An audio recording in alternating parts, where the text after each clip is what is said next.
C'est un sujet, c'est un concours de langue, c'est linguistique, c'est pas un sujet de philo, d'histoire, c'est vraiment la langue qui est la plus importante, c'est 60% de la note, 40% pour le contenu. Alors D'accord. le langage, le style, le vocabulaire, ça sera toujours privilégié. Alors évidemment, ça peut stresser, mais si on regarde des écrivains hyper célèbres, Hemingway, ce sont des phrases hyper courtes, hyper simples, toujours très claires.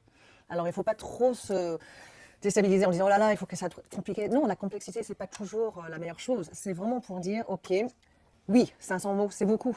Mais aussi, il y a beaucoup de choses que je dois toucher. Il y a le texte en français, il y a les deux images, il y a mes deux exemples, two relevant examples from the Anglophone world déjà, c'est pas mal. Et aussi, il faut tout ce que j'ai pas utilisé du Les document documents. 1 et 2. Alors, il y a beaucoup de contenu.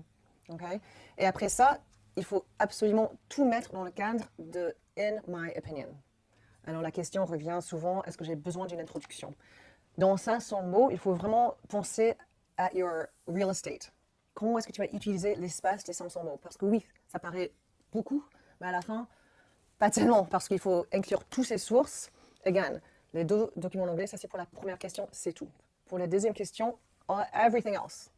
Le texte en français, les images, tout ce qu'on n'a pas utilisé du document 1 et 2, and at least two relevant examples from the Anglophone world. Tout dans le cadre, in my opinion.